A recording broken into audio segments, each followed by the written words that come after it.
Bonjour à toutes et à tous et bienvenue à cette nouvelle édition d'Africa Top Strategies, ma chronique qui va régulièrement analyser, décrypter les stratégies des principaux acteurs du numérique, de l'économie, parfois de la politique, mais également proposer aux décideurs que vous êtes des clés pour tirer bénéfice ou ressortir la valeur des infos stratégiques qui circulent au sein des administrations, des entreprises du monde et principalement de celles de notre continent africain.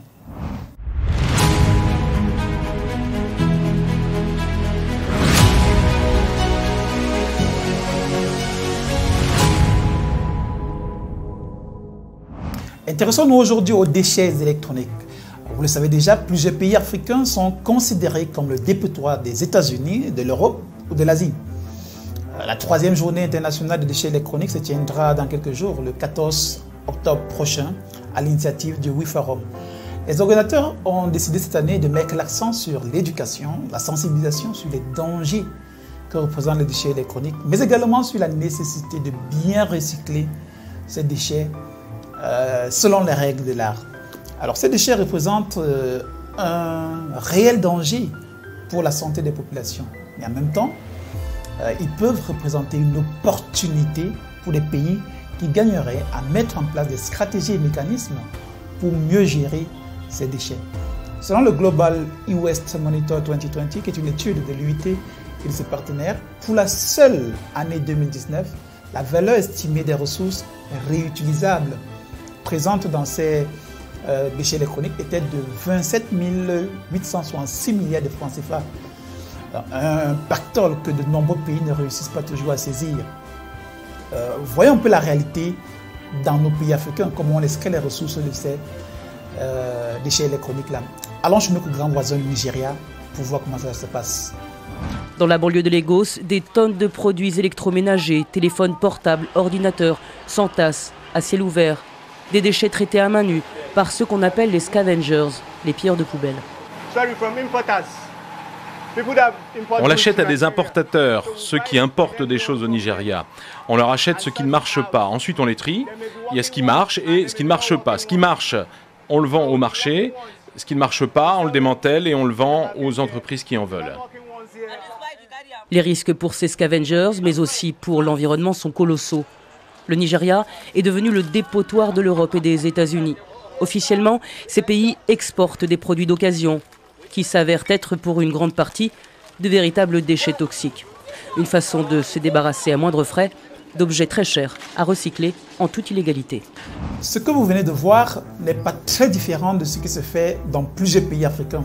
Et vous convenez avec moi que ce n'est pas de manière artisanale que les pays africains pourraient convenablement tirer bénéfice de ces déchets électroniques. En 2019, sur les 53,6 millions de tonnes de déchets électroniques générés dans le monde, seuls 17,4% ont été répertoriés comme convenablement collectés et recyclés, soit un gain de 10 millions de dollars américains. Comparé aux autres régions du monde, l'Afrique est certes la région qui génère moins de déchets électroniques. Qui sont ces pays africains qui génèrent plus de déchets? Digital Business Africa, qui, comme vous le savez, est la plateforme web francophone de référence sur les infos stratégiques, sur les TIC, les télécoms et le numérique en Afrique, a réalisé un classement des 10 pays africains produisant le plus ces déchets électroniques. Et c'est l'Égypte qui vient en tête de ce classement. Le Nigeria vient en première position en Afrique de l'Ouest, tandis que l'Angola vient en première position en Afrique centrale, suivi du Cameroun. Vous pouvez avoir plus d'infos sur ce classement en cliquant sur le lien posté au bas de cette vidéo. Ces différents pays africains sont donc les pays qui gagneraient le plus à mettre en place un mécanisme professionnel de gestion, de collecte et de traitement des déchets électroniques. Et parmi les multiples mécanismes qui existent, celui de SGS sort du lot avec une stratégie que je trouve plutôt intéressante. Le groupe suisse SGS a mis en place son programme SGS Renouveau qui propose aux Africains de concevoir, de planifier, de mettre en place un système autofinancé de gestion de ces déchets électroniques. Ce qui passe par la collecte d'une éco-redevance anticipée. Avec ce système, tous ceux qui importent les produits électroniques et pneumatiques sont tenus de payer une écotaxe qui permettra une meilleure gestion des déchets électroniques existants. Ce système permet également le développement d'une expertise locale dans le traitement de ces déchets électroniques, et la création de nouveaux emplois, mais également la création d'un nouveau secteur générateur de recettes pour les États africains.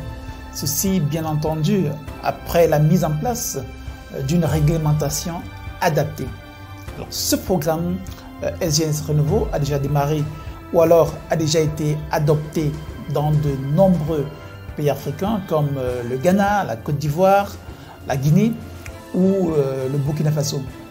Donc, plusieurs pays africains peuvent donc suivre le pas et lancer effectivement ce programme pour être de ceux-là qui pourront bénéficier d'une partie des plus de 27 866 milliards de francs CFA que représente chaque année dans le monde le potentiel des déchets électroniques dans l'économie circulaire. Et plus encore, et c'est le plus important, cela permettra de limiter les risques de cancer et de nombreuses autres maladies que les populations vivant dans des zones de décharge de ces déchets électroniques-là peuvent contracter. C'est tout pour cette édition d'Africa Top Strategies. N'hésitez pas de partager la vidéo auprès des décideurs avides des résultats en quête de compétitivité et de nouvelles opportunités. N'oubliez pas d'activer la cloche de notification pour être informé et notifié des prochaines chroniques. Les puissants sont ceux qui détiennent l'info stratégique. L'info stratégique, c'est le pouvoir. Ne vous y éloignez pas.